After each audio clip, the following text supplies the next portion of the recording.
Joining us now, General Keith Kellogg, former National Security Advisor to Vice President Pence and President Trump. Thanks so much for joining us, sir.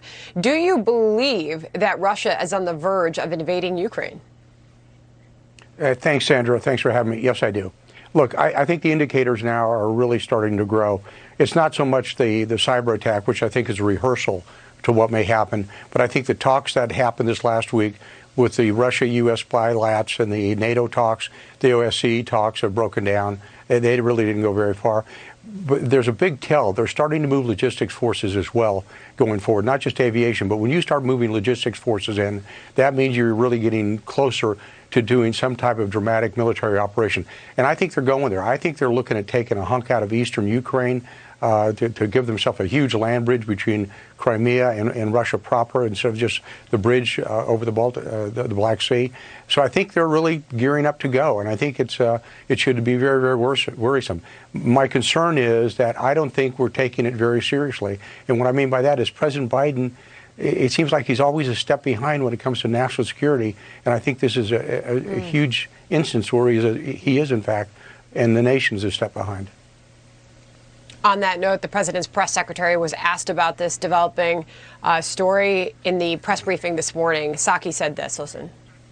We are concerned that the Russian government is preparing for an invasion in Ukraine that may result in widespread human rights violations and war crimes should diplomacy fail to meet their objectives. As part of its plans, Russia is laying the groundwork to have the option of fabricating a pretext for invasion. And we've seen this before. So why do you believe, General, that the White House is not taking this seriously?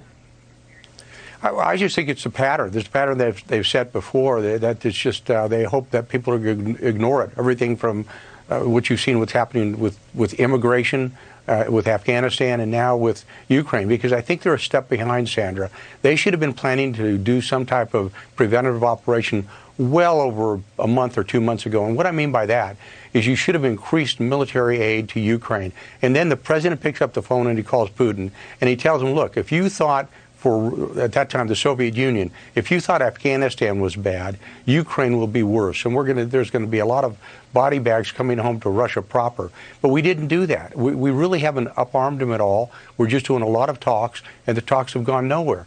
And the president has not engaged Vladimir Putin the way he should. And he hasn't engaged the other European allies as well. Not NATO per se, but the alliance of the European nations just have not supported Ukraine like they should. So that brings up the would versus should. You are presuming that they are not taking this seriously. But if they were to, how should the administration proceed and take this seriously if we are, in fact, as you just said, on the verge of an invasion? Yeah, here's what I would do. I would do the same thing that President Trump would have done. He would have picked up the phone and called Putin, and he said, look, I can't stop you from invading. If that's in your mind that you're going to take the eastern part of Ukraine, okay, but we're going to make you pay long term. And what I mean by that is we give an incredible amount of military aid to Ukraine that they can defend themselves in Ukraine proper. Ukraine is a huge country.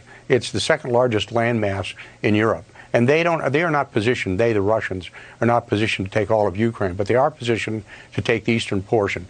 And he has to make that hard decision, and he has to let Putin know how serious we are. Right now, Putin doesn't believe Biden. He doesn't trust him. They don't trust each other. But he doesn't think that that Biden has got the credibility or the leadership instinct to do something that is going to push back on him. So I think he's going to, in the near term, I think he's preparing to go, and I think he will go within the next month. Wow, that is a big prediction. General, we appreciate your time as always, sir. Thank you. Thanks, Sandra.